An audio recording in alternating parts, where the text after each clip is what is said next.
സകല ലോകത്തിന്റെയും രാജാവും എന്റെ കർത്താവുമായ നമ്മുടെ ദൈവം വാഴ്ത്തപ്പെട്ടവൻ. ആ ധന്യവും നിസ്തുല്യമായ നാമത്തിൽ എല്ലാ പ്രിയപ്പെട്ടവർക്കും ഞാൻ സന്ധ്യ വന്ദനങ്ങളെ അറിയിക്കുന്നു. ഒരിക്കൽ കൂടെ നമുക്ക് ഒരുമിച്ച് കൂടാൻ ദൈവം നൽകിയ വിലപ്പെട്ട സന്ദർഭത്തിനായി ദൈവത്തിന് മഹത്വം കരയട്ടെ. ഒരാൾ എന്നോട് ചോദിച്ചു, പാസ്റ്റർ ക്ലാസ് തുടങ്ങുമ്പോൾ സകല ലോകത്തിന്റെയും രാജാവും എന്റെ കർത്താവുമായ നമ്മുടെ ദൈവം വാഴ്ത്തപ്പെട്ടവൻ എന്ന് പറഞ്ഞിട്ടാണല്ലോ തുടങ്ങുന്നത്. ഇതിന്റെ പിന്നിൽ എന്തെങ്കിലും കാരണമുണ്ടോ എന്ന് ചോദിച്ചത് കൊണ്ട് അത് മാത്രം ഒന്ന് പറയാം. പ്രത്യേകിച്ച് ഒരു കാരണം അതിന്റെ പിന്നിലില്ല. ദൈവത്തെ വാഴ്ത്തുക എന്ന് മാത്രമേ അതുകൊണ്ട് അർത്ഥമാക്കുന്നു. നമ്മൾ ദൈവത്തെ വാഴ്ത്തുക എന്ന് പറഞ്ഞ കർത്താവേ ഞങ്ങൾ അങ്ങേ വാഴ്ത്തുന്നു വാഴ്ത്തുന്നു വാഴ്ത്തുന്നു വാഴ്ത്തുന്നു, ഇതാണ് നമ്മൾ പറയുന്നത്. പക്ഷെ ദൈവത്തെ വാഴ്ത്തുക എന്നതുകൊണ്ട് അർത്ഥമാക്കുന്ന സംഗതി ബറൂഖ് അറ്റഹ് അദോനായ് എലോഹിനു മെലക് ഹഒലാം. ഇതിനാണ് യഹൂദൻ ദൈവത്തെ വാഴ്ത്തുക എന്ന് പറഞ്ഞത്. കുവൈറ്റിൽ നിന്നും സഹോദരങ്ങൾ ജോയിൻ ചെയ്ത് വളരെ സന്തോഷം. Warm welcome. ദൈവം അനുഗ്രഹിക്കട്ടെ. അപ്പോൾ ഈ ബറൂഖ് അറ്റഹ് അദോനായ് എലോഹിനു മെലക് ഹഒലാം, ഇത്രയും പറയുന്നതിനാണ് ദൈവത്തെ വാഴ്ത്തുക എന്ന് പറയുന്നത്. ഞാൻ ഒന്നുകൂടെ പറയാം, എഴുതിയെടുക്കാൻ നിങ്ങൾക്ക് ഇപ്പൊ പറ്റിയെന്ന് അറിയാമെങ്കിൽ നിങ്ങൾ ഓഡിയോ പിന്നീട് കേൾക്കുമ്പോൾ അല്ലെങ്കിൽ വീഡിയോയിലൂടെ കേൾക്കുമ്പോൾ കാര്യം മനസ്സിലാക്കും. ബറൂഖ് അറ്റഹ് അദോനായ് എലോഹിനു മെലക് ഹഒലാം. അതിന്റെ മലയാളമാണ് ഞാൻ പറഞ്ഞത്.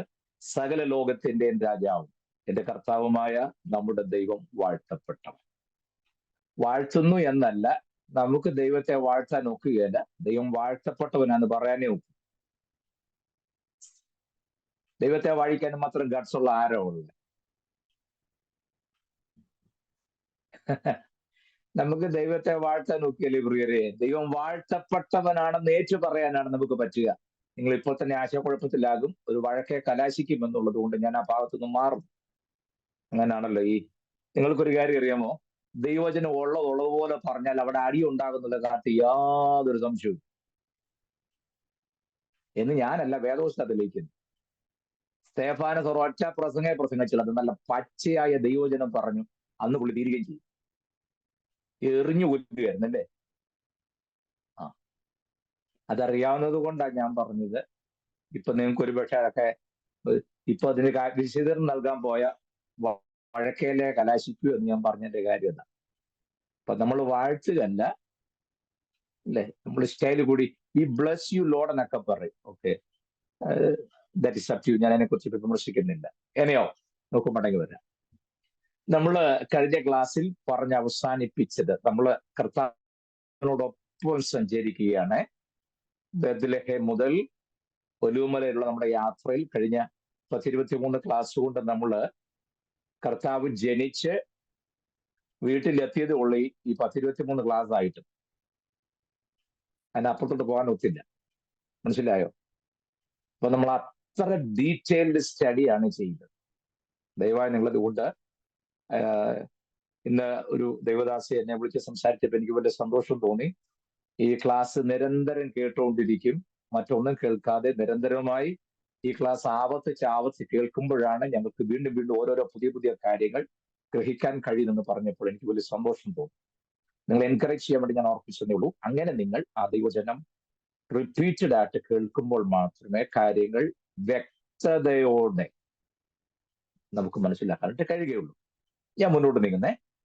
കഴിഞ്ഞ ക്ലാസ്സിൽ ഞാൻ പറഞ്ഞ് അവസാനിപ്പിച്ചത് നമ്മുടെ വാഴ്ത്തപ്പെട്ട കർത്താവിനെയും കൊണ്ട് യോസഫും മറിയയും യോസഫിന്റെ മറിയുടെയും ബന്ധുക്കൾ ക്രമീകരിച്ചു കൊടുത്തൊരു വീട്ടിലേക്ക് താമസം മാറി.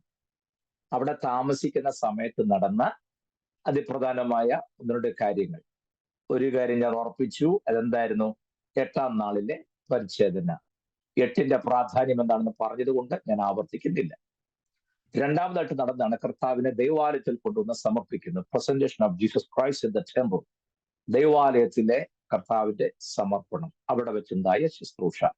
ദേവാലയം വിട്ടു പിരിയാതെ പ്രാർത്ഥനയോടും ആവലോടും കാത്തിരുന്ന ഒരപ്പച്ചനും അമ്മച്ചിയും അല്ലേ, ഇന്ന എന്ന പ്രവാചകയും ശിമിയോൻ എന്ന ദൈവത്തിന്റെ ദാസനും കർത്താവിനെ കരങ്ങളെടുത്തിട്ട് ഇപ്പോൾ നാഥ അടിയനെ സമാധാനത്തോടെ വിട്ടയക്കണമേ എന്ന് പറഞ്ഞ് കർത്താവിനെ അനുഗ്രഹിക്കുന്നതും ശിമിയോൻ എന്ന ദൈവദാസനോടുള്ള ദൈവത്തിന്റെ വാഗ്ദത്തം നിറവേറുന്നതുമായ രംഗം നമ്മൾ അന്ന് കണ്ടു. ഞാൻ അടുത്ത ഭാഗത്തേക്ക് വന്നു. ഇപ്പോൾ കർത്താവിന് ഏകദേശം 2 വയസ്സോളമാകും.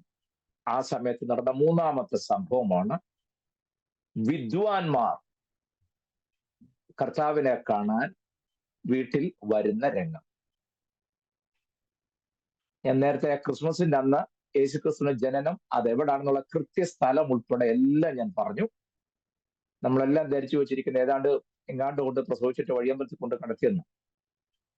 യാഥാർത്ഥ്യം അതല്ലെന്നും വഴിയമ്പലം ഏതാണെന്നും എങ്ങനെയാണത് വഴിയമ്പലമായി മാറിയതെന്നും ഒക്കെ വളരെ വ്യക്തമായി ദൈവജനത്തിന്റെ അടിസ്ഥാനത്തിൽ നിങ്ങളോട് പങ്കുവെച്ചതുകൊണ്ട് ഞാൻ വീണ്ടും അത് ഇപ്പോൾ ആവർത്തിക്കുവാൻ ആഗ്രഹിക്കുന്നില്ല. അപ്പോൾ അവർ വീട്ടിൽ പാർക്കുന്ന സമയത്ത് നടന്ന മൂന്നാമത്തെ സംഭവമാണ് നമ്മുടെ വാഴ്ത്തപ്പെട്ട കർത്താവിനെ കാണാൻ വിദ്വാൻമാർ 3 പേരല്ലേ. ഓക്കെ, അപ്പം അതിന്റെ പേരിൽ നിങ്ങൾ വഴക്കൊന്നും ഉണ്ടാക്കരുത്, ഞാൻ പറഞ്ഞോളാം. കർത്താവിനെ കാണാനായിട്ട് വരുന്ന രംഗം ഇന്ന് നമ്മൾ പഠിക്കാൻ പോകുന്നതെന്ന് പറഞ്ഞാണ് ഞാൻ കഴിഞ്ഞ ക്ലാസ് അവസാനിപ്പിച്ചത്. നമുക്ക് ആവശ്യത്തിലേക്ക് വരാം. അതിനു മുമ്പ് ചില കാര്യങ്ങൾ പറഞ്ഞു വേണം എനിക്ക് ആവശ്യത്തിലേക്ക് നിങ്ങളെ കൊണ്ടൊന്ന് കണക്ട് ചെയ്യും. യവന ഭാഷയിൽ എപ്പിഫാനി എന്നൊരു പദം, എപ്പിഫാനി, അത് വാക്കിന്റെ അർത്ഥം divine incarnation or the manifestation of God in human flesh എന്ന. Divine incarnation or manifestation of God in the human flesh. സർവശക്തനായ ദൈവത്തിന്റെ ഈ ഭൂമിയിലേക്കുള്ള ജഡാവതാരം, അല്ലെങ്കിൽ ദൈവം ഒരു മനുഷ്യ വേഷത്തിൽ ഹ്യൂമൻ ഫ്ലഷിൽ മാനിഫെസ്റ്റ് ചെയ്യുന്നതിനെയാണ് എന്ത് പറയുക, എപ്പിഫാനി എന്ന പദം കൊണ്ട് നാം മനസ്സിലാക്കുന്നത്. മറക്കരുത്, എപ്പിഫാനി എന്ന പദത്തിന്റെ അർത്ഥം divine manifestation of Jesus, divine manifestation of God in human flesh എന്നാണ്. അപ്പോൾ ദൈവത്തിന്റെ, ഞാനിപ്പോ പറഞ്ഞ ആ വാക്കിൽ മാത്രം ശ്രദ്ധിച്ചാൽ മതിയെ, ദൈവത്തിന്റെ ഭൂമിയിലേക്കുള്ള ജഡത്തിൽ വെളിപ്പെടുന്ന പ്രക്രിയക്കാണ് എപ്പിഫാനി എന്ന് പറയുക. ഈ കർത്താവിനെ കാണാൻ വിദ്വാൻമാർ വന്ന രംഗമാണ് ഞാൻ പറഞ്ഞത്. പക്ഷെ അത് ഇത്രയും ഭാഗത്തൂടെ വന്നെങ്കിൽ നിങ്ങൾക്ക് അത് പൂർണ്ണമായി ബോധ്യമാകും. അതുകൊണ്ടാണ് ഓക്കെ, ഇന്നത് തീർക്കാൻ പറ്റുമെന്ന് എനിക്ക് സംശയമാണ്. എന്തായാലും കാരണം കുറേയേറെ കാര്യങ്ങൾ അതിന്റെ പിന്നെ വിശദീകരിക്കേണ്ടതായിട്ടുണ്ട്. അതുകൊണ്ടാണ് നിങ്ങൾ ഇങ്ങനെ ദൈവവചനം പഠിച്ചു പോകുന്നതിനകത്ത് നിങ്ങൾക്ക് വിഷമമില്ലെന്നാണ് എന്റെ ചിന്ത.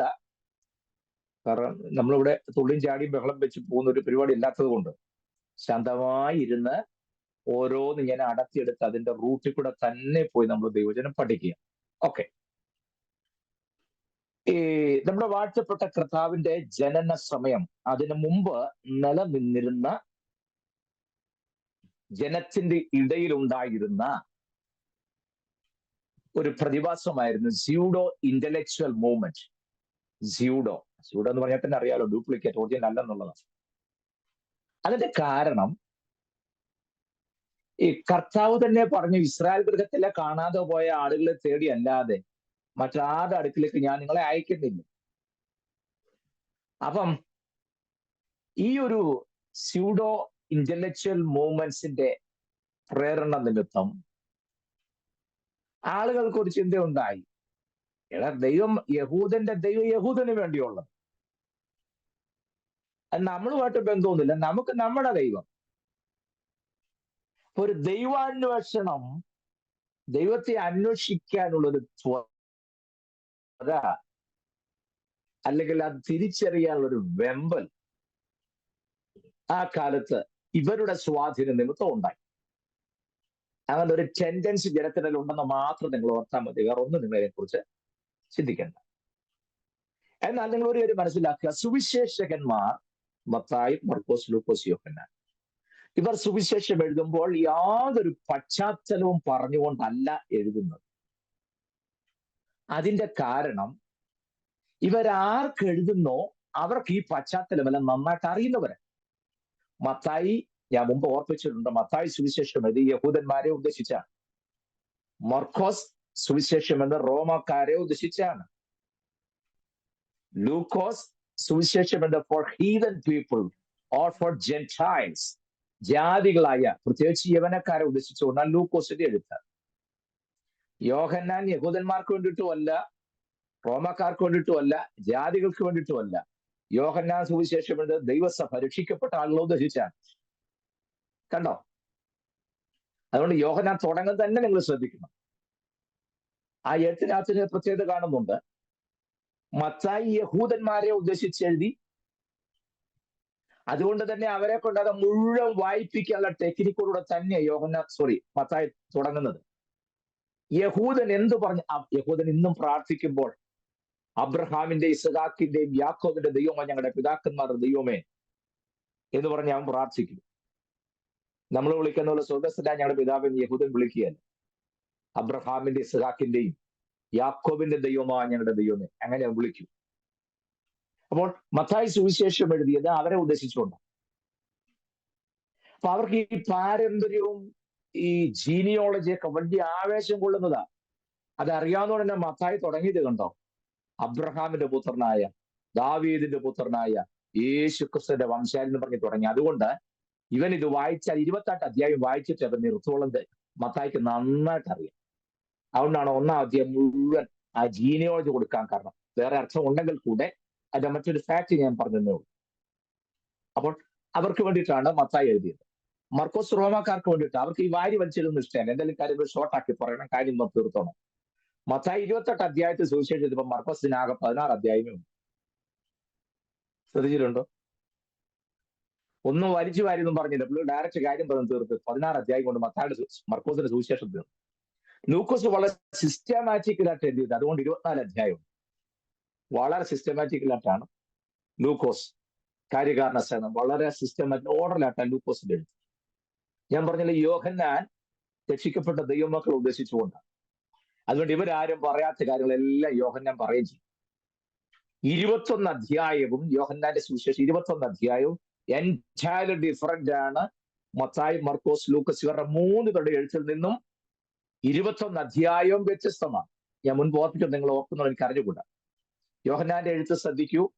യോഹന്നാൻ ശേഷം 1-ാം അധ്യായം 1-ാം വാക്യത്തിൽ ആദിയിൽ വചനം ഉണ്ടായിരുന്നു, വചനം ദൈവത്തോടുകൂടിയായിരുന്നു, വചനം ദൈവമായിരുന്നു, അവനെ കൈക്കൊണ്ട് അവന്റെ നാമത്തിൽ വിശ്വസിക്കുന്ന ഏവർക്കും ദൈവമക്കളാകുവാൻ അവൻ അധികാരം കൊടുത്തു.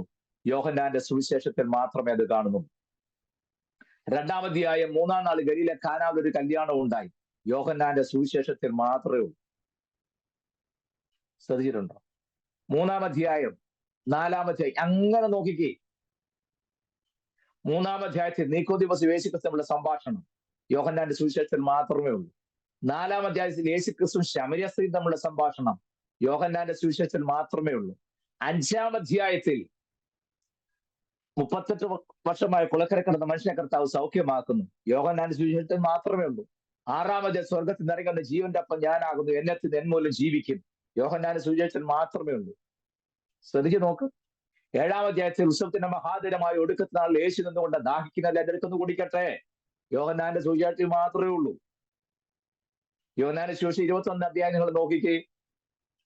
മറ്റേ സുവിശേഷത്തിനെല്ലാം വ്യത്യസ്തമാണ്.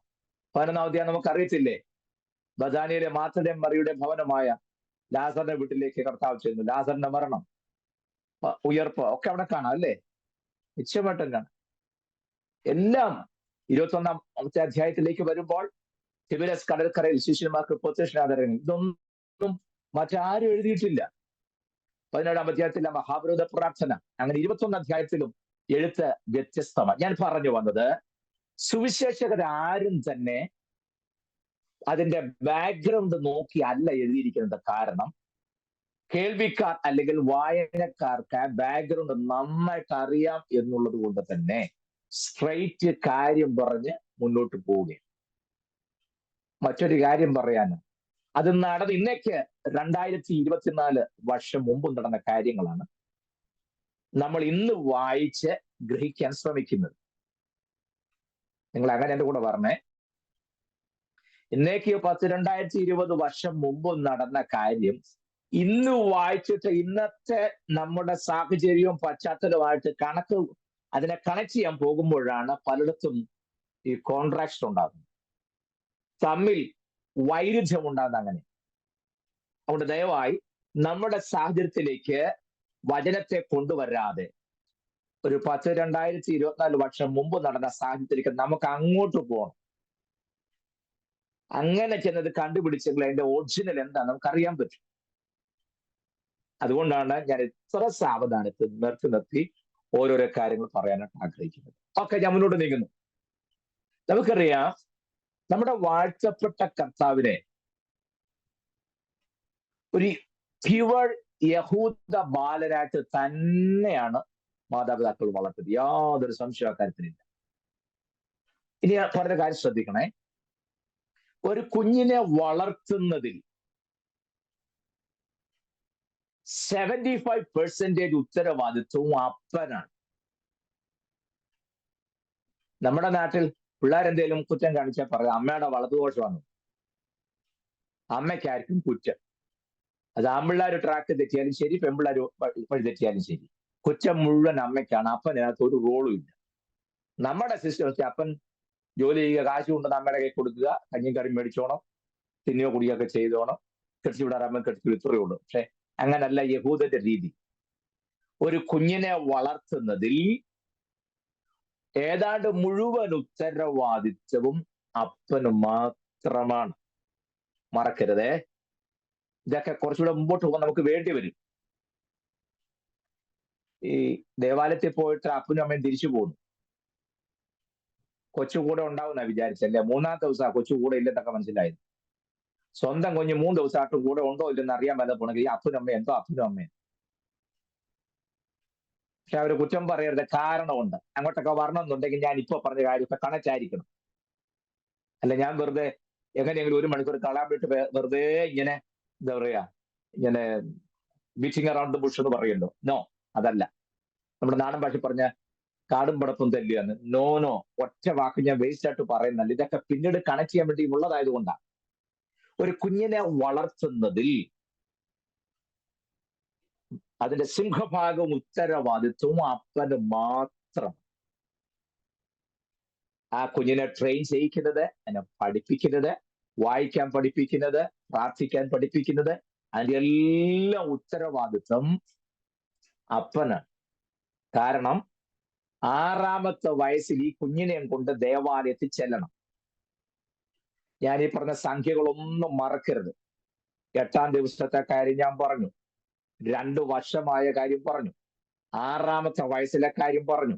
ഇതെല്ലാം അങ്ങോട്ട് ചെന്ന് കൺഫ്യൂഷൻ ആയി പോകരുത്. മനസ്സിലാകുന്നുണ്ടോ? 6-ാമത്തെ വയസ്സാകുമ്പോൾ അപ്പനും അമ്മയും, പ്രത്യേകിച്ചും അപ്പന് വളരെ റെസ്പോൺസിബിലിറ്റിയോടുകൂടെ കുഞ്ഞിനെ കൊണ്ട് ദേവാലയത്തിൽ ചെല്ലണം. ദേവാലയത്തിൽ ചെല്ലുമ്പോൾ മഹാപുരോഹിതന്മാർ, ന്യായശാസ്ത്രിമാർ, പരീശന്മാർ എല്ലാവരും കാണും.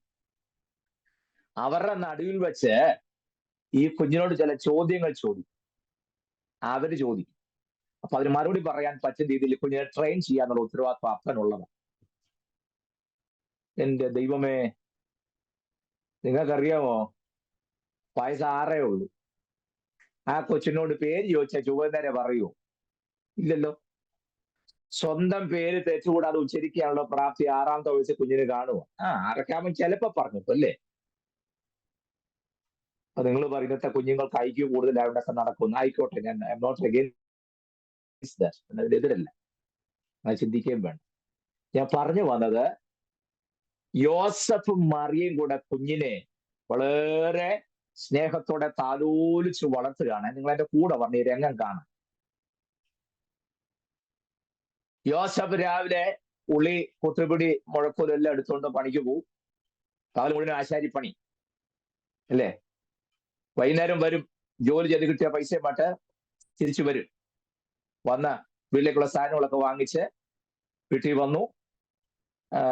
മറിയ ഭക്ഷണമൊക്കെ ഉണ്ടാക്കി ഫ്രീയാകുമ്പോഴത്തേന് യോസഫ് കുളിയൊക്കെ കഴിഞ്ഞ് വരും. എന്നിട്ട് ഈ കുഞ്ഞിനെ എടുത്ത് മടിയിലിരുത്തി ലാളിച്ച് എപ്പോഴും ഈ കുഞ്ഞോട് ഒറ്റ കാര്യമേ പറയാനുള്ളൂ. അത് ലേവ്യ പുസ്തകത്തിൽ ഓരോരോ വാക്യങ്ങളാണ് ഈ കുഞ്ഞിനോട് പറയുന്നത്.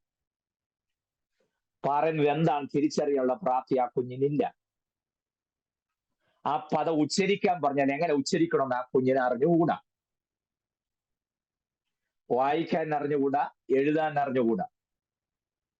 പറഞ്ഞാൽ തിരിച്ചറിയാനുള്ള പ്രാപ്തി ആ കുഞ്ഞിനില്ല. പക്ഷേ 2 വയസ്സ് കഴിഞ്ഞപ്പോൾ മുതൽ എന്ന് പറഞ്ഞാൽ വിളിച്ചാൽ നേരെ നോക്കാൻ പ്രാപ്തിയാകുന്ന നിമിഷം മുതൽ അപ്പനും അമ്മയും, പ്രത്യേകിച്ച് അപ്പൻ കൂടുതൽ, ഈ കുഞ്ഞിനെ മടിയിലിരുത്തി ലേവ്യ പുസ്തകത്തിലെ ഓരോരോ വാക്യങ്ങൾ ഇങ്ങനെ പറയുക. വിളിച്ചാൽ ഇങ്ങനെ കണ്ണ് തിരിഞ്ഞ് നോക്കുന്ന പ്രായം മുതൽ കുഞ്ഞിന് മനസ്സിലാകുന്നുണ്ടോ, അർത്ഥം പിടികിട്ടുന്നുണ്ടോ, അക്ഷരം അറിയുന്നുണ്ടോ, ഇതൊന്നും അവർക്ക് വിഷയമല്ല. വേറെ ഒന്നും പറയല. മനസ്സിലാകുന്നുണ്ടോ? നമ്മളാണെങ്കിൽ അമ്മയുടെ തുക്കുടി ബാവുകയെ ഒന്നുവാണോ, ലുലുമാളി പോകണ്ടേ, അല്ലേ? നമ്മൾ അതൊക്കെയാ ചോദിക്കുന്നത്. ലുലുമാളി പോകണ്ടേ, കെഞ്ചിക്കം മേടിക്കണ്ടേ, അത് അൽഫാമാണോ വേണ്ടത്, കുബൂസ് നീ തിന്നുവാടാ കൂട്ടാ. ടീച്ചറുടെ കാര്യം അല്ലാതെ വേറെ ഒന്നും പറയാനില്ല. സ്വോത്രം. നല്ലൊരു ആന്റി പറഞ്ഞു, ഞങ്ങളുടെ മോൻ ഒന്നും കഴിക്കില്ല, അവന് വിശപ്പില്ലെന്ന്. ഉപദേശി പറഞ്ഞു, ആദ്യം അവൻ കഴിക്കുന്നില്ലെങ്കിൽ അവന് വിശക്കാൻ നിങ്ങളൊന്ന് അനുവദിക്കുക. ഓരോ 3/4 മണിക്കൂർ കൂടുന്തോറും ഓരോ സാധനം കൊണ്ട് കൊടുത്തേച്ച് ആ കൊച്ചിന് വിശക്കുന്നില്ലെന്ന് പറഞ്ഞ് എങ്ങനെ ഒക്കാനായിട്ടാ? പോട്ടെ, ഞാൻ അങ്ങനെ പറയാനായിട്ടല്ല. അപ്പം യോസഫ് കുഞ്ഞിനെ മടിയിലിരുത്തി ഇങ്ങനെ ഓരോരോ വാക്യങ്ങൾ പറഞ്ഞ് ഇവന് അർത്ഥം മനസ്സിലാക്കുകയോ ഗ്രഹിക്കുകയോ ചെയ്യുന്ന രണ്ടാമത്തെ കാര്യം. പക്ഷെ ഒരു കാര്യം ഉറപ്പാണ്, 6 വയസ്സാകുമ്പോഴേക്കും ലേവ്യ പുസ്തകം മുഴുവൻ ആ കുഞ്ഞ് പഠിച്ചിരിക്കും. ആരും ക്ലാസ്സിൽ നിന്ന് ഇറങ്ങി പോകരുത് ദയവായി, പ്ലീസ്. 6 വയസ്സാകുമ്പോഴേക്കും ലേവ്യ പുസ്തകം മുഴുവൻ കാണാതെ പഠിച്ചിരിക്കും. അതെങ്ങനെ? അപ്പം പഠിപ്പിക്കും. അപ്പം പഠിച്ചതാണ്. പിന്നെ അപ്പനെ വല്യപ്പൻ പഠിപ്പിച്ചതാ. വല്യപ്പന്റെ അപ്പം പഠിപ്പിച്ചതാ. പി.ടി. തോമസ് സാർ ചോദിക്കുമ്പോൾ നിങ്ങൾ എൻ്റെ കൂടെ ഉണ്ടോ? സ്വോത്രം. കുഞ്ഞുങ്ങൾക്ക് പുതിയ പുതിയ മൊബൈൽ മേടിച്ചു കൊടുക്കുന്ന സിസ്റ്റം അല്ല അവര് പഠിച്ചത്. കൃത്യസമയത്ത് 6 വയസ്സാകുമ്പോഴേക്കും ലേവ്യ പുസ്തകം കാണാതെ പഠിക്കും എന്ന് മാത്രമല്ല, അതിന്റെ ഓരോ വാക്കും ഉച്ചരിക്കാൻ, അതിന്റെ ആക്സെന്റ്, അക്ഷരസ്ഫുടത ഒക്കെ വളരെ ഷാർപ്പായി. വയസ്സ് 6 സ്വോത്രം. നിങ്ങൾ വിചാരിക്കും ഇതൊക്കെ എന്തിനാ ഇപ്പൊ പറയുന്നത്?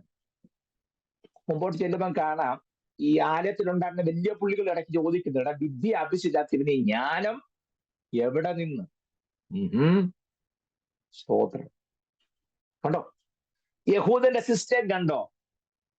കുഞ്ഞിനെ ദൈവവചനം പഠിപ്പിക്കാൻ, വചനത്തിൽ ശ്രദ്ധ കേന്ദ്രീകരിക്കാൻ, വചനം വായിക്കാൻ പഠിപ്പിക്കുന്നത്, ഉച്ചരിക്കേണ്ട വിധം മനസ്സിലായോ? അതെല്ലാം നമ്മൾ ഈ പുസ്തകം വായിക്കുന്നു എന്നുള്ളതല്ലാതെ അർത്ഥം അറിഞ്ഞും വായിക്കേണ്ട വിധത്തിലുമല്ല പലപ്പോഴും നമ്മൾ വായിച്ചു പോകുന്നു. പണ്ടൊരാൾ വായിച്ചില്ലേ, യോഹന്നാൻ 2-ാമത്തെ സംഭവം, എന്റെ നാഴി, അത് കഴിഞ്ഞ് പിന്നെ അടുത്ത് വായിച്ച് കവന്നിട്ടില്ല. നാഴിക വന്നിട്ടില്ല എന്നാ. നാഴി എന്നുള്ളടത്ത് ബ്രേക്ക് ചെയ്തുകൊണ്ട് പറ്റിയ അബദ്ധം കണ്ടോ? എന്റെ നാഴിക വന്നിട്ടില്ല എന്നുള്ളത് വായിച്ചപ്പോൾ അക്ഷരം എവിടെ മുറിക്കണം, എവിടെ എന്റെ എംഫസിസ് കൊടുക്കണം എന്ന് അറിയാൻ വയ്യാതെ വായിച്ചപ്പോൾ എന്റെ നാഴിക വന്നിട്ടില്ല എന്നുള്ളത് എന്റെ നാഴി കഴിഞ്ഞപ്പോൾ ബ്രേക്ക് ചെയ്തു.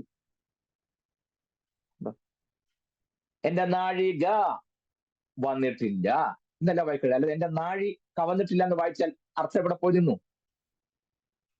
കണ്ടപ്പോൾ വായിക്കാൻ കുഞ്ഞുങ്ങളെ ട്രെയിൻ ചെയ്യിപ്പിക്കണം.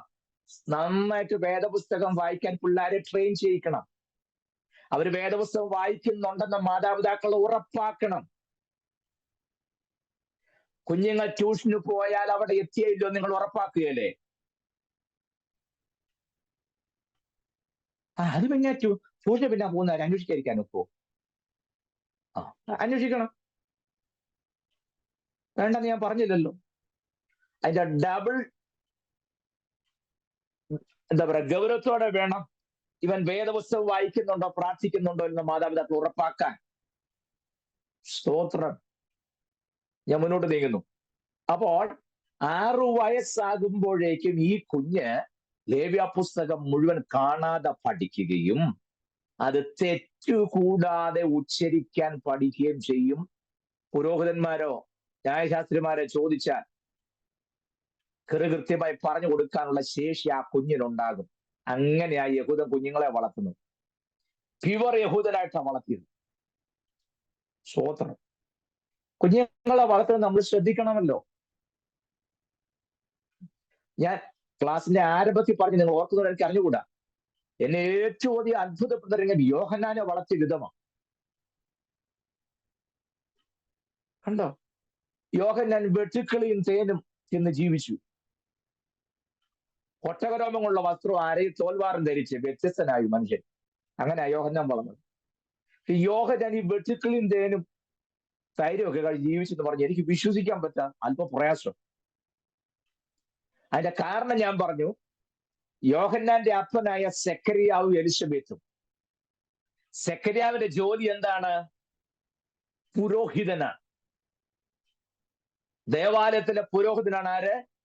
സെക്കരിയാവ്. സെക്കരിയാവ് പുരോഹിതനായിരിക്കുന്നിടത്തോളം കാലം ഒരു കാര്യം ഉറപ്പാണ്, ദേവാലയത്തിൽ രാവിലെയും വൈകുന്നേരം വഴിപാട് യാഗം നടന്നിരിക്കും. ഉറപ്പായിട്ടും രാവിലെ യാഗം നടക്കും, വൈകുന്നേരം യാഗം നടക്കും. അത് ആരെങ്കിലും വഴിപാടുമായിട്ട് വരും. ഇനി വന്നില്ലെങ്കിലും പുരോഹിതനെ സംബന്ധിച്ചിടത്ത് അത് പ്രശ്നമുള്ള കാര്യമല്ല. ആരും വഴിപാട് കൊണ്ടുവന്നില്ലെങ്കിൽ പുരോഹിതൻ തന്നെത്താൻ യാഗവസ്തുക്കളെ ഒരുക്കി യാഗത്തിന്മേൽ വെച്ച് യാഗം നടത്തിയിരിക്കണം. അത് പ്രമാണമാണ്. അപ്പൊ ഒരു കാര്യം ഉറപ്പായി, യാഗം എന്തായാലും രാവിലെയും വൈകുന്നേരം നടക്കും. യാഗം നടന്നിട്ടുണ്ടെങ്കിൽ ആ യാഗവസ്തുവിന്റെ നല്ലൊരു ഭാഗവും പുരോഹിതനുള്ളതാണ്. ശരിയല്ലേ? യാഗം നടന്നിട്ടുണ്ടെങ്കിൽ യാഗവസ്തുവിന്റെ നല്ലൊരു ഭാഗം ആർക്കുള്ളതാണ്? പുരോഹിതനുള്ളതാണ്. അങ്ങനെയാണെങ്കിൽ സെക്കരിയാവിന്റെ വീട്ടിൽ 365 ദിവസവും എന്തോ ഉണ്ട്? ഇറച്ചിയുണ്ട്. കാരണം രാവിലെ വൈകുന്നേരം വഴിപാട് നടത്തുന്നതിന്റെ ഒരു വീതം ആർക്കുള്ളതാ?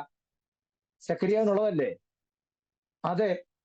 നിങ്ങൾ പറ, സെക്കരിയാവിന്റെ വീട്ടിൽ 365 ദിവസവും 24 മണിക്കൂർ നല്ല ഇറച്ചിയുടെ മണോ? അല്ലേ? അത് കറി വെക്കുന്നതാണോ, ചുടുന്നതാണോ, ഫ്രൈ ചെയ്യുന്നതാണോ, ഇനി അത് എന്താ പറയാ ഇത് ബാർബിക്യൂ ഉണ്ടാക്കുന്നതാണോ, എന്തോ ഉണ്ടാക്കുന്നതാണെങ്കിലും ശരി, ഇറച്ചിയുടെ സ്മെല്ല് ആ വീട്ടിൽ ഇങ്ങനെ നിഴലിച്ച് നിൽക്കുക, അതിന്റെ രൂക്ഷ ഗന്ധം. പക്ഷെ യോഹന്നാൻ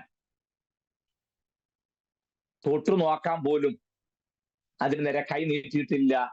മാതാപിതാക്കൾ അത് കൊടുത്തിട്ടുമില്ല. നടക്കുവോ? നമ്മളാണെ പറയാം കുഞ്ഞുങ്ങളല്ല, കണ്ട അവർക്ക് തിന്നാൻ തോന്നുകയല്ലേ എന്നെ? ഒത്തിരി വേണ്ട, ശകലം ചുമ്മാ നാക്കലും വെച്ച് കൊടുത്തേര്, അവനാ രുചിയൊക്കെ ഒന്ന് അറിയട്ടെ, തെരുമ്പുളയൊക്കെ തിന്ന് ശീലിക്കട്ടെ, അല്ലേ? അല്ലെ ശകലം ഇറച്ചി എത്തിച്ചൊന്ന് ഞെരടി നാക്കൊന്ന് തേച്ചു കൊടുക്കാം. ഓ, അതിനിപ്പോ അതിനകത്ത് കുഴപ്പം, കൊച്ചു കുഞ്ഞല്ലേ, അതിന് വല്ല അറിയാവോ? നമ്മൾ ഇപ്പോഴും പറഞ്ഞ കുഞ്ഞിന് വല്ല അറിയാവോത്? അവൻ അറിയാൻ മേലാത്ത ഒരു കാര്യം ഭൂലോകത്തിന്. ഇപ്പോഴും നമ്മൾ പറഞ്ഞ അവൻ കുഞ്ഞ്, അവനൊന്നും അറിയത്തില്ല. അറിയോ ഇല്ലെന്ന് കുറച്ച് ദിവസം കഴിയുമ്പോൾ കാണാം അവന് വല്ല അറിയാമായിരുന്നോ ഇല്ലെന്നു. സ്തോത്രം. ഒന്നും സംഭവിക്കാതിരിക്കട്ടെ, ഞാൻ പറഞ്ഞതേ ഉള്ളൂ. ഈ ബാലനെ വളർത്തിയ വിധം, ബിബ്ലിക്കൽ പേരന്റിങ്, സമയം കിട്ടാണ് ഞാൻ പിന്നെ ഒരു ദിവസം എടുക്കാം. Biblical parenting, that's amazing subject. വചനാടിസ്ഥാനത്തിൽ കുഞ്ഞുങ്ങളെ എങ്ങനെ വളർത്തണമെന്നുള്ളത് അതൊക്കെ പഠിപ്പിക്കാൻ ഞാൻ എപ്പോഴും പറയും. ഇതൊക്കെ എന്ന് പറയാനായിട്ടാണ്. എനിക്ക് ഒരു കാര്യം ഉറപ്പാണ്, കർത്താവ് വന്നാലും നമ്മുടെ സഭയിൽ ഇത് പറയല്ല, പഠിപ്പിക്കല്ലേ. കാരണം നമുക്ക് ഇഷ്ടംപോലെ അഴിക്കാൻ കിടക്കല്ലേ. ഈ ബന്ധനെല്ലാം അഴിച്ചു തീർപ്പിച്ച് വേണ്ട ഇതൊക്കെ ഒന്ന് പറയാൻ വേണ്ടേ? ഏതൊരു മീറ്റിംഗ് ഉണ്ടെങ്കിലും ബന്ധന അഴിക്കുക, വിടുതൽ വിടുതൽ വിടുതൽ വിടുതൽ വിടുതൽ വിടുതൽ വിടുതൽ. എനിക്കറിയാൻ വേണ്ടി ഇത് മാത്രം ആര് പൂട്ടി വെച്ചേക്കുക.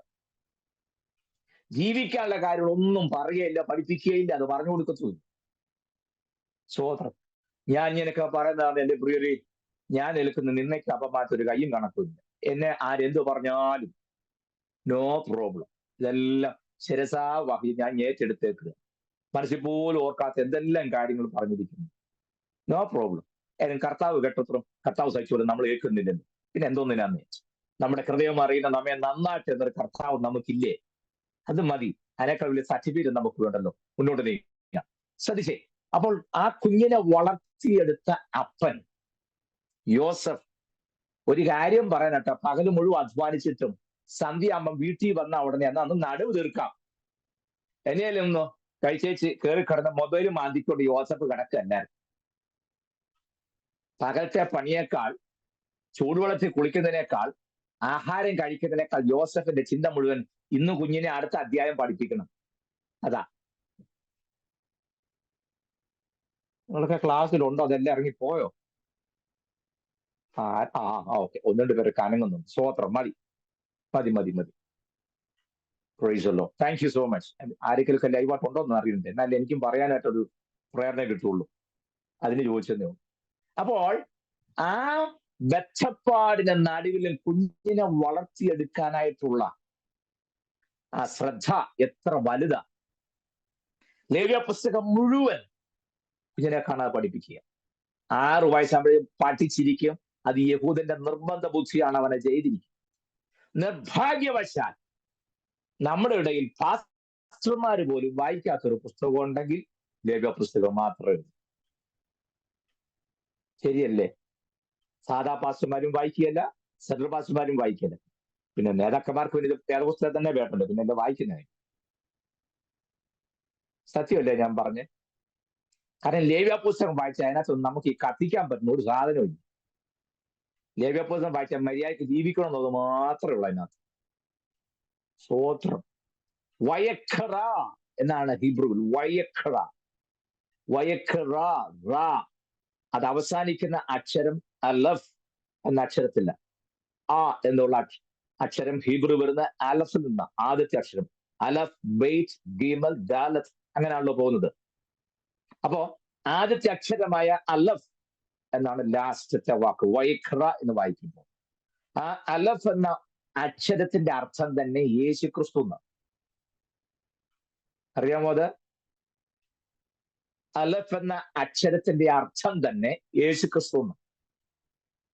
ഈ ക്ലാസ്സിൽ പങ്കെടുക്കുന്ന ഡേവിഡ്സൺ പാസ്റ്റർ മോന്റെ കൊച്ചുമോൻ, ആ കുഞ്ഞിന്റെ പേര് അലഫ് എന്ന്. ഞാനാണ് ആ കുഞ്ഞിനെ പ്രതീക്ഷിച്ചത്, അതുകൊണ്ട് ഞാൻ പറഞ്ഞതേ. അലഫ് എന്ന്, അല്ലെങ്കിൽ ആലഫ് എന്ന് പറയല്ലേ. അർത്ഥം എന്തെന്നറിയാമോ? യേശു ക്രിസ്തു തന്നെയാണ്. പറഞ്ഞതിന്റെ അർത്ഥം ലേവ്യ പുസ്തകത്തിനകത്ത് തിരിഞ്ഞാലും മറിഞ്ഞാലും തിരിഞ്ഞാലും ഒറ്റ ആരാളെ കാണാൻ പറ്റൂ, അത് യേശു ക്രിസ്തു. അത് പറയാനായിട്ടാ. സ്വോത്രം. ആർക്കൊരു സ്വോത്രം പറയാൻ തോന്നിയില്ലല്ലേ? ഒച്ച കേട്ടില്ലാലും ചുണ്ടാനെങ്കിൽ എനിക്ക് സ്വോത്രം വന്ന് പിടികിട്ടും. സ്വോത്രം. മനസ്സിലാകുന്നോ? ലേവ്യ പുസ്തകത്തിനകത്തെ പ്രധാന വ്യക്തിത്വം യേശു ക്രിസ്തുവാണ്. പാലക്കാട് ഞങ്ങളുടെ ചർച്ചിൽ ഞാനിപ്പോ ലേവ്യ പുസ്തകം 23-ാം അധ്യായം കണ്ടിന്യൂസ് പഠിപ്പിച്ചുകൊണ്ടിരിക്കുക. പെരുന്നാളുകൾ, പെസഹ, പുളിപ്പില്ലാത്ത അപ്പം, ആദ്യവലക്കറ്റ, വാരോത്സവ, പെന്തക്കോസ്ത് പെരുന്നാൾ. ഇന്നലെ ഞങ്ങളെ പെന്തക്കോസ്ത് പെരുന്നാൾ എന്താണെന്നും പെൻഡ എന്ന വാക്കിന്റെ അർത്ഥം എന്താണെന്നും 50-ാം ദിവസത്തിന്റെ പ്രത്യേകത എന്താണെന്നും 50-ാം സംവത്സരത്തിന്റെ യോബേൽ സംവത്സരത്തിന്റെ പ്രത്യേകത എന്താണെന്നും ഒക്കെ ഇന്നലെ ഞങ്ങൾ ദൈവസഭയെ പഠിച്ചു. സ്തോത്രം. ആൾക്കാർക്ക് താല്പര്യമാണെന്ന് എന്റെ ചിന്ത. ഞാൻ ഏതായാലും ഇപ്പം ഏലിയാബ്ദി ഇറക്കിയ കാര്യവും കാരാട്ടി കിടന്ന് അവർ ആരാധിച്ച് ചങ്ങല പൊട്ടിച്ച കാര്യമൊന്നും ഞാൻ പ്രസംഗിക്കാറില്ല. ആ ചങ്ങല പൊട്ടിപ്പോയി, നമുക്കെന്നെ നോ പ്രോ.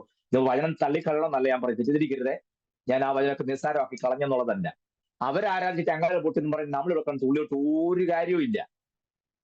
സ്തോത്രം. മനസ്സിലായി? നമുക്കെല്ലാം വല്ലവരുടെയും കാര്യം പറഞ്ഞ് സന്തോഷിക്കാനല്ലേ നമുക്ക് പറ്റുന്നുള്ളൂ.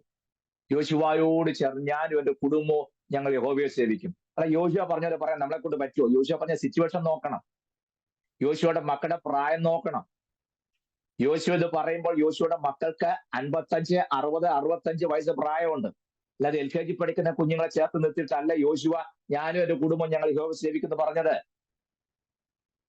ഞാനും എന്റെ കുടുംബം എന്നൊക്കെ പറയണമെങ്കിൽ ശകലം വിഷമിക്കും ഇന്നത്തെ കാലത്ത് നമ്മൾ. പിന്നെ നമുക്ക് ബാക്കിയുള്ളത് യോശുവയോട് ചേർന്ന്, അല്ലെങ്കിൽ ദാവീദിനോട് ചേർന്ന്. ദാവീദ് പോയാൽ നമ്മളും പോയി, കാരണം പുള്ളിയെ ചാറ്റിയാണല്ലോ നമ്മൾ നിൽക്കുന്നത്.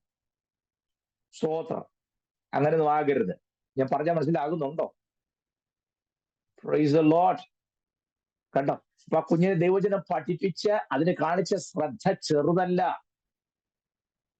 കൃത്യമായി ഈ കുഞ്ഞിനെ നന്നായിട്ട് ലേവ്യപുസ്തകം മുഴുവൻ, കാരണം ആ തിരിഞ്ഞാലും മറിഞ്ഞാലും കാണുന്ന യേശു ക്രിസ്തു മാത്രമാണ് ലേവ്യപുസ്തകത്തിന്റെ ഉടനീളം. അതിന്റെ കാരണം ഇന്നൊക്കെ ജോയിൻ ചെയ്തവർക്കൂടെ മനസ്സിലാക്കാൻ വേണ്ടിയാണ് ഞാൻ ഇങ്ങനെ പറഞ്ഞു പോകുന്നത്. നേരത്തെ കേട്ടുള്ളവർക്ക് വിചാരിക്കും ഈ പുള്ളിനെ എങ്ങനെയൊക്കെ പോകുന്നതെന്ന്. എല്ലാവർക്കും കൂടെ പ്രയോജനപ്പെടും. അതുകൊണ്ടാണ് ഞാൻ പറഞ്ഞത്. വിശുദ്ധ വേദപുസ്തകത്തിന്റെ 66 പുസ്തകമുള്ള വിശുദ്ധ വേദപുസ്തകത്തിന്റെ സെൻട്രൽ ബുക്ക് എന്ന് പറഞ്ഞാൽ ബുക്ക് ഓഫ് ലെവിറ്റിക്കസ്. ലേവ്യ പുസ്തകമാണ്, സങ്കീർത്തന പുസ്തകമല്ല. അത് 66 പുസ്തകത്തിന്റെ നടുക്കുള്ള പുസ്തകം എന്ന് മാത്രമേ ഉള്ളൂ. ഞാൻ പറഞ്ഞ സെൻട്രൽ ബുക്ക് വിഷയകേന്ദ്രിതമായിട്ട് വരുമ്പോൾ 66 പുസ്തകത്തിന്റെയും സെൻട്രൽ ബുക്ക് എന്ന് പറയുന്നത് ലേവ്യ പുസ്തകമാണ്. ഒരു കാര്യം ഞാൻ തീർത്തു പറയാം, ലേവ്യ പുസ്തകം വിശദമായി പഠിക്കാത്ത ഒരു വ്യക്തിക്ക് വേദപുസ്തകം അനായാസം പഠിച്ചെടുക്കാൻ ഇറ്റ്സ് ഇംപോസിബിൾ. സ്തോത്രം. മനസ്സിലാകുന്നുണ്ടോ? ഇതുകൊണ്ട് ക്ലാസ് നിർത്തുവോ? ഈ പുള്ളി പറഞ്ഞ് എങ്ങോട്ടായി കൊണ്ടുപോകുന്നതായിരിക്കും നിങ്ങൾ ചിന്തിക്കുന്നത്. അല്ല, നിങ്ങൾ വായിക്കാനായിട്ട് ഞാൻ നിങ്ങൾക്ക് ഒരു പ്രേരണ ഉണ്ടാക്കാൻ വിട്ടാ പറഞ്ഞത് കേട്ടോ. അല്ലാതെ ഇനി ലേവ്യപുസ്തകം പഠിക്കാത്തതുകൊണ്ട് ബാക്കി ഞങ്ങൾക്ക് മനസ്സിലാകുന്ന ആ പുള്ളി പറഞ്ഞു പുള്ളിയുടെ ക്ലാസ് കയറുന്നില്ല എന്നൊന്നും ആരും ചിന്തിച്ചേക്കരുത്. ഞാൻ അങ്ങനല്ല ഉദ്ദേശിച്ചത്. സെൻട്രൽ അതിന്റെ എന്താ പറയുന്നത്, നാടൻ ഭാഷയിൽ ഞങ്ങളുടെ കോട്ടയം ഭാഷയിലൊക്കെ പറഞ്ഞ അതിന്റെ തായ്തടി എന്നൊക്കെ പറയും. മറ്റു ജില്ലയിൽ എങ്ങനെയാ പറഞ്ഞ കാര്യത്തിൽ അതുകൊണ്ട് അതിന്റെ ഒറിജിനൽ സെൻട്രൽ. ബാക്കി 65 എണ്ണം ഈ ലേവ്യ പുസ്തകത്തിന്റെ ബ്രാഞ്ചസാ. ഇപ്പൊ മനസ്സിലായോ? മെയിൻ തടി ഏതാണ്? ലേവ്യ പുസ്തകം. ബാക്കി 65 എണ്ണം അതിന്റെ ബ്രാഞ്ചസാ. സ്തോത്രം. നമ്മൾ അതൊന്നും വായിക്കാല്ലേ. വെളിപ്പാട് പുസ്തകം 12-ാം അധ്യായത്തിൽ സൂര്യനെ അണിഞ്ഞ സ്ത്രീ ആരാ? എനിക്ക് മനസ്സിലാകുന്നില്ല. സൂര്യൻ അണിഞ്ഞ സ്ത്രീ ആരായാൽ നമുക്കെന്താ? എനിക്കറിയാൻ പറ്റുമെന്ന് ചോദിച്ചു. ആ സ്ത്രീ ആരാന്ന് പറഞ്ഞാൽ എനിക്ക് ഒരു വിരോധവും ഇല്ല. അത് ഇസ്രായേലാണെന്ന് പറയുന്നു, ദൈവസഭയാണെന്ന് പറയുന്നു, ചീപ്പിയൻകാര് പറയുന്നത് അത് അവരാണെന്ന് പറയുന്നു. ആരായാലും എനിക്ക് ഒരു വിരോധമില്ല. കാരണം ആ വെളിപ്പാട് 12-ാം അധ്യായം സംഭവം നടക്കുമ്പോൾ ഏതായാലും ഞാൻ ഭൂമിയിൽ കാണുകയല്ല, ദൈവസഭയും ഭൂമിയിൽ ഇല്ല. പിന്നെന്തിന് ഇവിടെ കടന്ന് ആരെന്നെ ആയാൽ നമുക്കെന്തോ വിരോധം? അപ്പൊ നമ്മൾ ഈ പോകാനുള്ള കാര്യമോ നിത്യതയായിട്ട് ബന്ധപ്പെട്ട കാര്യം ഒന്നും അല്ല വിഷയം. നമ്മളെ ബാധിക്കാത്ത കാര്യം പറഞ്ഞ് ഇവിടെ അടിയുണ്ടാക്കുന്നുണ്ട്. ശരിയല്ലേ? ഹർമഗദോൻ യുദ്ധത്തിന്റെ കാലത്ത് അപ്പൊ എന്താ പറയാ, ഈ നദിയൊക്കെ വറ്റിപ്പോകുമ്പോൾ അവിടെ അന്നേരം എന്താ സംഭവിക്കുന്നത്? അവിടെ എന്തോ സംഭവിച്ചാലും ഞാൻ അതിന്റെ പുറകെ തല പുണ്ണാക്കാൻ പോകുന്നില്ല. അപ്പൊ അതിന്റെ അർത്ഥം വെളിപ്പാട് ദിവസം പഠിക്കണമെന്നൊന്നുമല്ല ഞാൻ പറഞ്ഞത്. ഒരു പരിധി കൂടുതൽ ഞാൻ അതിന് ബലം കൊടുക്കുന്നില്ലെന്നാണ് പറഞ്ഞത്. കാരണം അതിന്റെ പല കാര്യവും നടക്കുമ്പോൾ നമ്മൾ ഭൂമിയിലല്ല, കർത്താവിനോടൊപ്പം സ്വർഗത്തില്ല. പിന്നെ എന്തിനാ ഇവിടെ കണ്ട് എന്തോ കാണിച്ചാൽ നമുക്ക് എന്താ? വായിച്ചറിഞ്ഞിരിക്കണം, വേണ്ടെന്നല്ല ഞാൻ പറയുന്നത്. പഠിക്കാൻ പറ്റിയാൽ നിശ്ചയമായിട്ടും വളരെ ദൃഢനിശ്ചയത്തോടെ തന്നെ പഠിക്കുകയും വേണം. പക്ഷെ അതിനേക്കാൾ ഇമ്പോർട്ടൻസ് ജീവിച്ചിരിക്കുമ്പോൾ ജീവിതത്തിൽ പാലിക്കേണ്ട അതിപ്രധാനമായ കാര്യങ്ങളാണല്ലോ ലേവ്യ പുസ്തകത്തിൽ. സഭ എന്താണ്? ആരാധന എന്താണ്? കുടുംബം എന്താണ്? കുടുംബ ജീവിതം എന്താണ്? ഭാര്യ ഭർത്തൃബന്ധം എന്താണ്? ദാമ്പത്യ ജീവിതം എന്താണ്? പ്രായപൂർത്തിയായ ഒരു സ്ത്രീയുടെ ജീവിതത്തിന്റെ ലൈഫ് സ്റ്റൈൽ എങ്ങനെ ആയിരിക്കണം? മനസ്സിലായോ? അടുക്കും ചിട്ട എന്താണെന്ന് കൃത്യമായി പറഞ്ഞ പുസ്തകം ലേവ്യ പുസ്തകമാണ്. ജീവൻ പോയാൽ അത് വായിക്കുക, എന്ത് ചെയ്താലും. പിന്നെ ഒരു വെപ്രാളം വരുമ്പോൾ 98-ാം സംഘത്തിന് മാത്രം വായിക്കും, പേടിയും പരവേശം കൊണ്ടും വായിക്കുന്ന. പക്ഷെ അതല്ല ചെയ്യേണ്ടത്. ഞാൻ മടങ്ങി വരുന്നു. എന്തിനാ പറഞ്ഞറിയാമോ? ഈ പുസ്തകത്തിന് അവർ കൊടുത്ത പ്രാധാന്യം അത്ര വലുത്, അത് നിസ്സാരമായതുകൊണ്ടല്ലെന്നാ ഞാൻ ഈ പറഞ്ഞു. കേട്ടോ? യോസഫ് ഞാൻ മനസ്സിൽ കണ്ടു നോക്കാറുണ്ട്. യോസഫ് കർത്താവിന്റെ അടുത്ത് മടിയിലൊക്കെ ഇരുത്തി ഇതെല്ലാം അങ്ങനെ വിശദമായി പറഞ്ഞു കൊടുക്കുന്ന രംഗം. ഇപ്പൊ നിങ്ങൾ ശ്രദ്ധിക്കണേ, കർത്താവ് ഇപ്പൊ 2 വയസ്സ് കഴിഞ്ഞു. 6 വയസ്സാകുമ്പോഴത്തേക്ക് നിശ്ചയമായിട്ടും ലേവ്യപുസ്തകം മുഴുവൻ കാണാൻ പഠിച്ചിരുന്നു. അത് യാതൊരു സംശയവും. നിങ്ങൾ ശ്രദ്ധിക്കണേ, നമ്മുടെ വാഴ്ത്തപ്പെട്ട കർത്താവ് ഇപ്പൊ 2 വയസ്സായി. ആ സമയത്താണല്ലോ വിദ്വാൻമാര് കാണാനായിട്ട് വന്നത്. നമ്മുടെ മനസ്സിലെ ധാരണ മുഴുവൻ കർത്താവ് കാലിത്തോട്ടി ജനിച്ചു, ഇടയന്മാര് വിളിച്ചു പറഞ്ഞു, അവര് പോയ ഉടനെ നക്ഷത്രം വെളിവായി, വിദ്വാൻമാർ വന്ന് കണ്ടേച്ചു പോയി. ഉച്ചയായപ്പോൾ ഇടയന്മാർ വന്ന് 4 മണിയായപ്പോൾ വിദ്വാൻമാർ വന്ന് കണ്ടേച്ച് പോയെന്നാണ് നമ്മുടെ മനസ്സിലെ ധാരണ. അങ്ങനല്ല. രണ്ടിടത്ത് വെച്ച് നടക്കുന്ന സംഭവമാണ്. ഇടയന്മാർ വന്ന് കണ്ടത് വഴിയമ്പലത്തിലാണെങ്കിൽ, അല്ലെങ്കിൽ പശുത്തൊടി കിടക്കുന്ന ശിശുവിനാണ് കണ്ടത്. വിദ്വാൻമാർ വന്ന് കണ്ടത് വീട്ടിൽ വെച്ചാണ്. ആ വീട്ടിൽ വന്ന സാഹചര്യം ഞാൻ പറഞ്ഞു, നിങ്ങളുടെ മനസ്സിലുള്ളത് കൊണ്ട് ഞാൻ അത് ആവർത്തിക്കുന്നില്ല. വീണ്ടും വീണ്ടും ആവർത്തിക്കുമ്പോൾ അത് വിരസത ഉണ്ടാക്കുമെന്ന് എനിക്കറിയാം. അപ്പോൾ ഇപ്പോൾ 2 വയസ്സോളം ആയ സമയത്താണ് കർത്താവിനെ കാണാൻ വിദ്വാൻമാർ വരിക. അവരാരൊക്കെയാണ് ഞാൻ പറയാമേ. അതിപ്പോ ഞാൻ ഈ ഭാഗങ്ങൾ പറഞ്ഞോട്ടെ. നമ്മുടെ കർത്താവ് ഇങ്ങനെ വളർന്നു വരിക, 2 വയസ്സേ ആയിട്ടുള്ളൂ. അവന് രൂപഗുണമില്ല, കോമളത്വമില്ല, കണ്ടാൽ ആഗ്രഹിക്കത്തക്ക സൗന്ദര്യവുമില്ല. മറക്കരുത്, ഈ കലണ്ടറിനകത്ത് കാണുന്ന യേശു അല്ല വേദപുസ്തകത്തിലെ യേശു.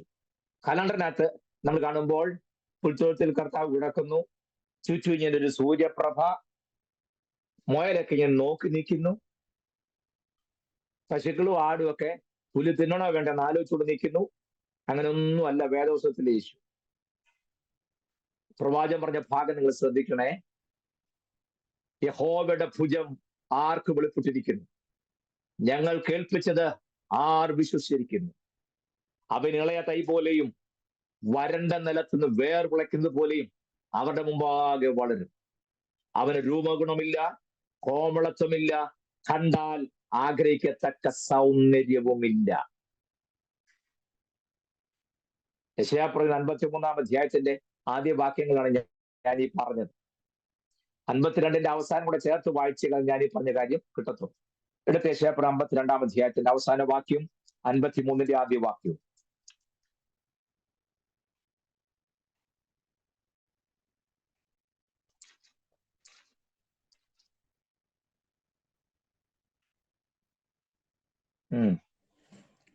അവൻ പല ജാതികളെയും 13 മുതൽ 52-ന്റെ 13 മുതൽ. എന്റെ ദാസൻ കൃതാർത്ഥനാകും, അവൻ ഉയർന്നു പൊങ്ങി അത്യന്തം ഉന്നതനായിരിക്കും. അവന്റെ രൂപം കണ്ടാൽ ആളല്ല എന്ന്, അവന്റെ ആകൃതി കണ്ടാൽ മനുഷ്യനല്ല എന്ന് തോന്നുമാറ് വിരൂപമായിരിക്കൊണ്ട് പലരും നിന്നെ കണ്ട് സ്തംഭിച്ചു പോയതുപോലെ അവർ പല ജാതികളെയും കുതിച്ച് ചാടുമാറാക്കും. രാജാക്കന്മാർ അവനെ കണ്ട് വായ് പൊത്തി നിൽക്കും. അവർ ഒരിക്കലും അറിഞ്ഞിട്ടില്ലാത്തത് കാണുകയും ഒരിക്കലും കേട്ടിട്ടില്ലാത്തത് ഗ്രഹിക്കുകയും ചെയ്യും. ഞങ്ങൾ കേൾപ്പിച്ചത് ആർ വിശ്വസിച്ചിരിക്കുന്നു? യഹോവയുടെ ഭുജം ആർക്ക് വെളിപ്പെട്ടിരിക്കുന്നു? അവൻ ഇളയ തൈ പോലെയും വരണ്ട നിലത്തുനിന്ന് വേർ മുളയ്ക്കുന്നത് പോലെയും അവന്റെ മുമ്പാകെ വളരും. അവന് രൂപഗുണമില്ല, കോമളത്വമില്ല, കണ്ടാൽ ആഗ്രഹിക്കത്തക്ക സൗന്ദര്യവുമില്ല. അവൻ മനുഷ്യരാൽ നിന്ദിക്കപ്പെടും.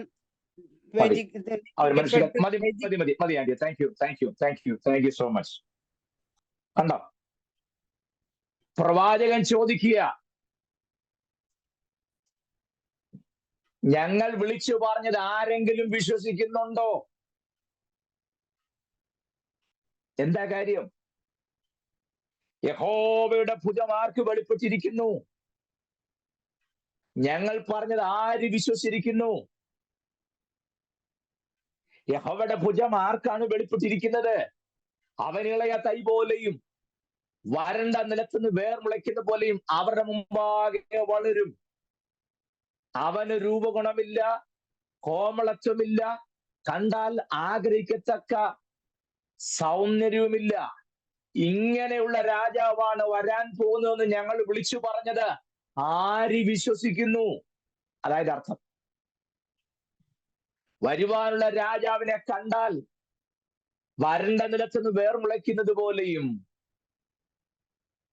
കണ്ടോ, ഇളയ തൈ പോലെയും, കണ്ടാൽ രൂപഗുണമില്ലാത്ത, ആകർഷിക്ക സൗന്ദര്യമില്ലാത്ത ഒരു രാജാവിനെ കുറിച്ചാണ് ഞങ്ങൾ പറഞ്ഞത്. അതാര് വിശ്വസിച്ചു? യഹോവയുടെ ഭുജം ആർക്ക് വെളിപ്പെട്ടിരിക്കുന്നു? അവിടെ ഒരു ചെറിയ പ്രശ്നം ഉണ്ടായി. യഹോവയുടെ ഭുജം എന്നല്ലേ അവിടെ ട്രാൻസ്ലേറ്റ് ചെയ്തപ്പോൾ കുറച്ചുകൂടെ ശ്രദ്ധിച്ചിരുന്നെങ്കിൽ അത്ര പ്രശ്നം ഉണ്ടാകില്ല. സെറു എന്നാണ്, സെറ അല്ല. സെറ എന്ന വാക്കിന് ഭുജം എന്നാണ് അർത്ഥമെങ്കിൽ സെറു, സീഡ്. കണ്ടോ? യഹോവയുടെ മകൻ, സന്തതി എന്ന പദമാണ് അവിടെ വരേണ്ടത്. സെറു അല്ല, സോറി, സെറ അല്ല, സെറു, മുള. കണ്ടോ? സീഡ്, സന്തതി, വിത്ത് എന്നിത്യാദി അർത്ഥങ്ങളാണ് സെറു എന്നുള്ളതിനുള്ളത്. കണ്ടോ? യഹോവയുടെ ഭുജം എന്നല്ല, യഹോവയുടെ സന്തതി അത് ആർക്ക് വെളിപ്പെട്ടു എന്നാ ചോദിക്കുന്നു. അത് കണ്ടാൽ ഒരു കോമളത്വം. നമ്മൾ ഈ പാടുമ്പോൾ 10,000 പേർകളിൽ പരമസുന്ദരനായ മണവാൾ ഒരുവൻ മാത്രം എന്ന് പാടുന്നതിനകത്ത് യാതൊരു തെറ്റുമില്ല, അങ്ങനെ പാടുകയും ചെയ്യുന്നു. പക്ഷെ 33.5 വയസ്സ് വരെ ഈ ലോകത്ത് ജീവിച്ച കർത്താവ് അങ്ങനെ അല്ലായിരുന്നു.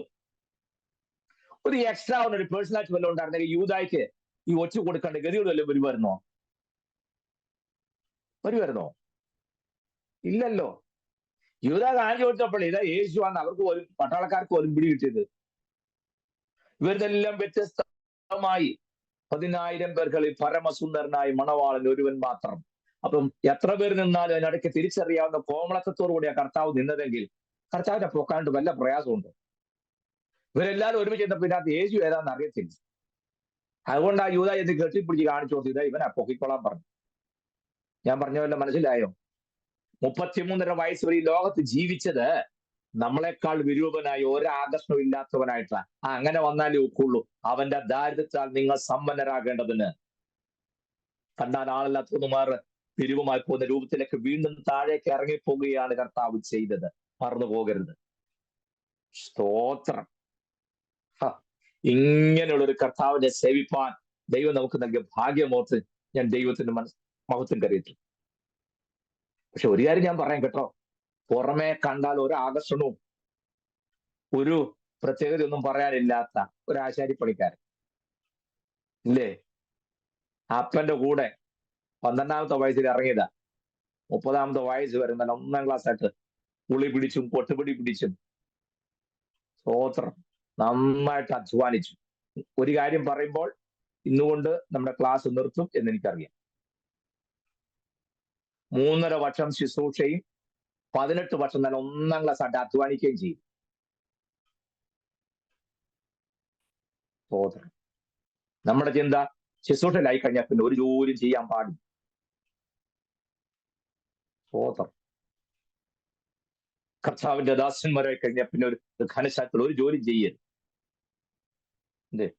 സഹോദര, ഒരു വിളിയും ആ കനമൊക്കെ ഒന്ന് കേൾക്കണം, പറന്നൊരു ശബ്ദവും, പിന്നെ ഓർഡർ എടുക്കുക മാത്രമേ ഉള്ളൂ.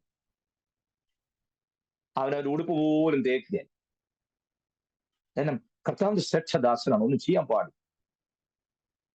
കർത്താവ് അങ്ങനല്ലായിരുന്നു. ഞാനൊരു കാര്യം പറയാം, നിങ്ങൾക്ക് മനസ്സിലാക്കേണ്ട കാര്യം, അപ്പന്റെ കൂടെ 18 വർഷം കൊണ്ട് മനുഷ്യനാട്ടിന്റെ അങ്ങോട്ടും ഇങ്ങോട്ടും സഞ്ചരിച്ചേ എനിക്ക് തോന്നുന്നു കർത്താവ് കയറി പണിയാത്ത വീടുകൾ ചുരുക്കമായിരിക്കും. ജോലി ചെയ്യുമ്പോഴും കാര്യങ്ങൾ ഓരോന്ന് പതുക്കെ പതുക്കെ പറയും. കേട്ടവർക്ക് മനസ്സിലായി ഇവൻ ആചാരിച്ചേക്കനാണെങ്കിലും വിവരമുള്ളവനാണ്.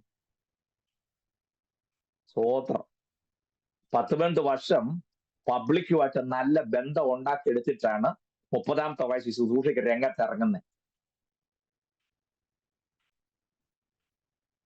സ്തോത്രം. ഞാൻ പറഞ്ഞ മനസ്സിലായോ ഇപ്പൊ പറഞ്ഞത്?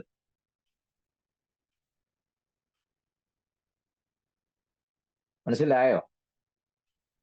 12 വർഷം കൊണ്ടേ പബ്ലിക്കുമായിട്ട് നല്ല കോണ്ടാക്ട് ഉണ്ടാക്കിയെടുത്ത് അതൊക്കെ പഠിക്കണം.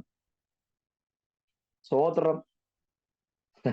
പെസഹ ആചരിക്കുന്ന സമയത്ത് നിങ്ങൾ അങ്ങോട്ട് ചെന്നേച്ച് ഗുരു പറഞ്ഞിട്ട് പറഞ്ഞാൽ മതി, വിരിച്ചൊരിക്കൽ മാളി ഉണ്ടാക്കി തരുമെന്ന് പറഞ്ഞു. യെരൂശലേം പട്ടണത്തിൽ സ്വന്തമായി കെട്ടിടം ഉണ്ടാകണമെന്നുണ്ടെങ്കിൽ അത്രമേൽ ധനാഠ്യനായിരിക്കണം. കർത്താവിന് അത്ര ഹൈ സൊസൈറ്റി ആയിട്ട് നല്ല കോണ്ടാക്ട് ഉണ്ടായിരുന്നു. സ്തോത്രം. യെരൂശലേമിൽ നല്ല ബെഡാ പാർട്ടികളുമായിട്ട് നല്ല കോണ്ടാക്ട്. എനിക്കതൊക്കെ ത്രില്ലിങ് എക്സ്പീരിയൻസ് ആയിട്ട് തോന്നുന്ന രംഗങ്ങളാണ്.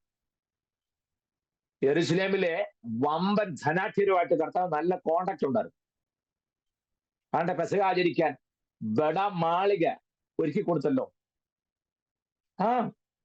മരിച്ചു കഴിഞ്ഞപ്പം ആണ്ട് ഒരു മന്ത്രിയാ വന്ന് ബോഡി എടുത്തോണ്ട് പോയി.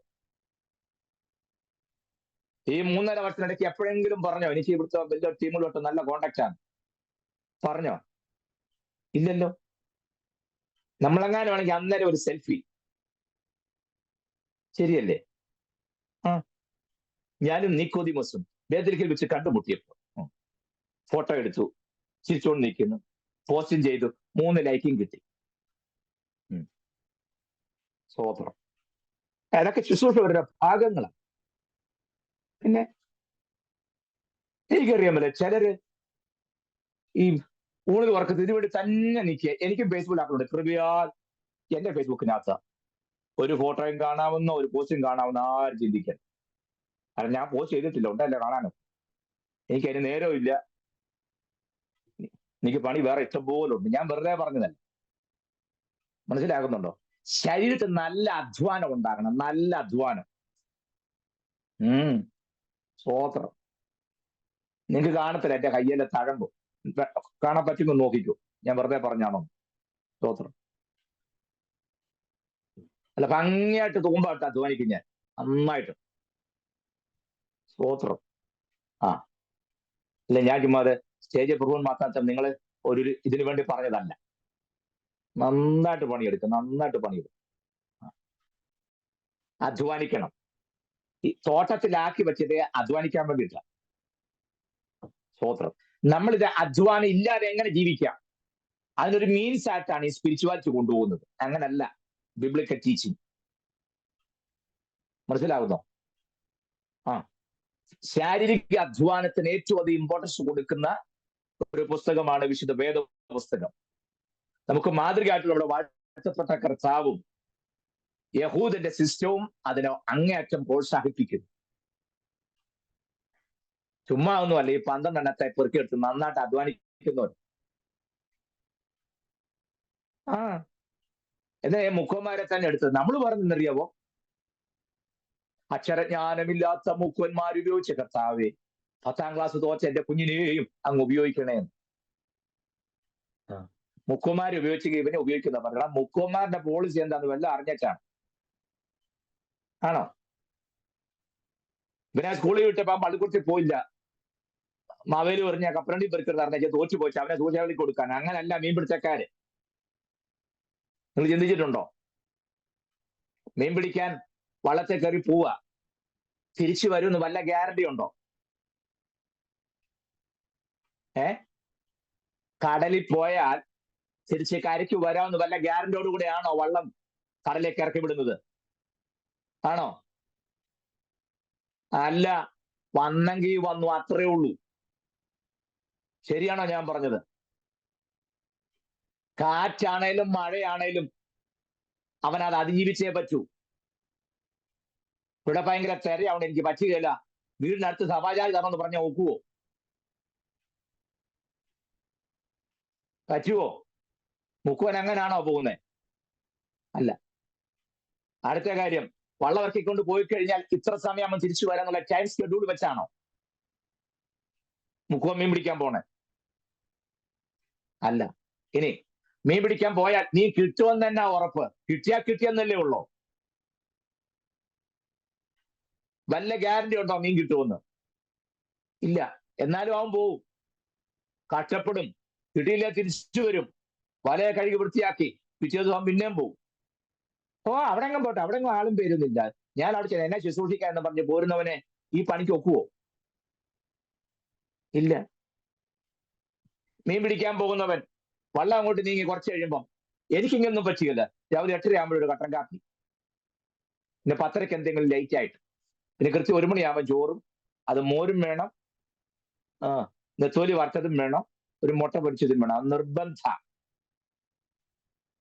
അങ്ങനെയുള്ളവനെ കൊണ്ട് മീൻ പിടിക്കാൻ പോകാൻ നോക്കുവോ? നിങ്ങൾ പറ. മീൻ പിടിക്കാൻ പോകുന്നുണ്ട്, രാവിലെ 10 മണിക്ക് ചായ കിട്ടണം, 1 മണിയാകുമ്പോൾ ഊണ് കിട്ടണമെന്ന് പറഞ്ഞുകൊണ്ടാണ് മീൻ പിടിക്കാൻ പോകുന്നത്. സ്തോത്രം. നമ്മളിതൊന്നും ഓർക്കാതെ കൊണ്ട് മുക്കുവന്മാർ ഉപയോഗിച്ച കർത്താവെ എന്റെ കൊച്ചനെ ഉപയോഗിച്ചേക്കണം. ജന്മത്ത് ഉപയോഗിക്കല്ലോ, കാരണം ഇവന്റെ ക്യാരക്ടർ ഇന്ന് പറ്റിയതല്ല. കർത്താവ് ചുമ്മാതല്ലേ ഈ മുക്കുന്മാർ വെച്ച്, ഇവരെ കൊണ്ടാ പറ്റുള്ളത്.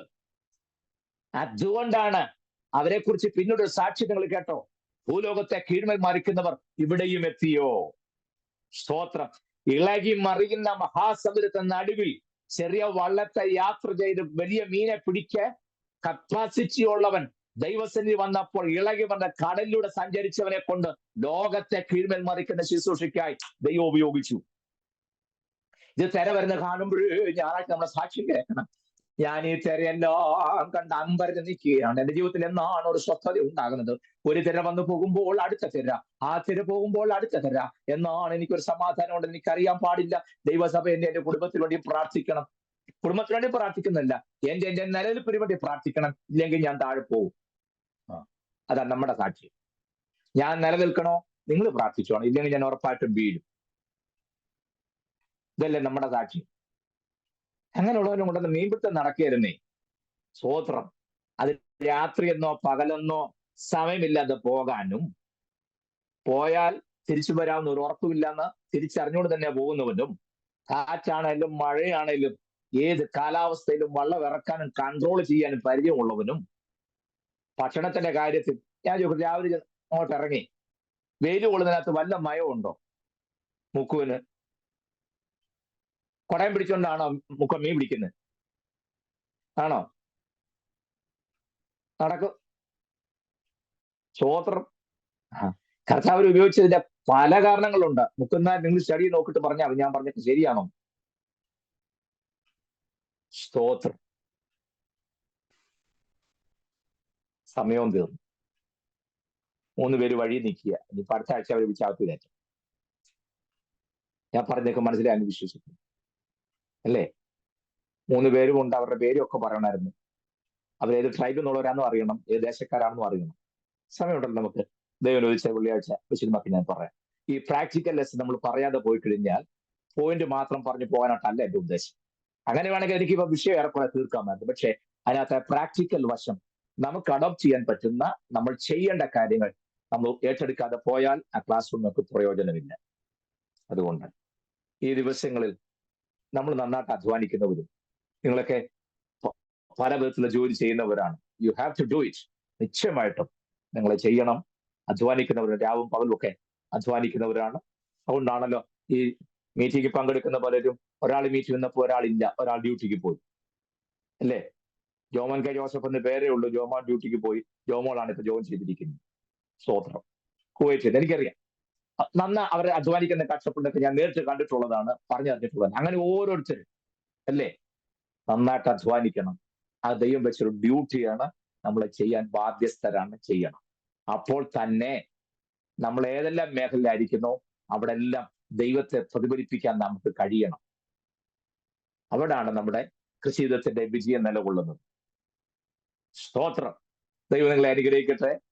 ഈ തിരുവഴുത്തിലെ അതിപ്രധാനമായ വിഷയം നമ്മൾ ഇപ്പോൾ പഠിച്ചുകൊണ്ടിരിക്കുന്ന ഈ 3 പേർ ആരൊക്കെയാണ്, ഏത് ദേശത്ത് വന്നവരാണ്, ഏത് ട്രൈബിൽപ്പെട്ടവരാണ്? ഒരു കാര്യം ഉറപ്പായി, ഈ 3 പേരും വന്നതോടുകൂടെ സകല ജാതികളും അവരുടെ റൂട്ട് അതിനകത്ത് കിടപ്പുണ്ട്. അത് ഞാൻ ദൈവം ചോദിച്ചാൽ അടുത്ത ക്ലാസ്സിൽ നിശ്ചയമായിട്ട് വിശദമാക്കി തരാം.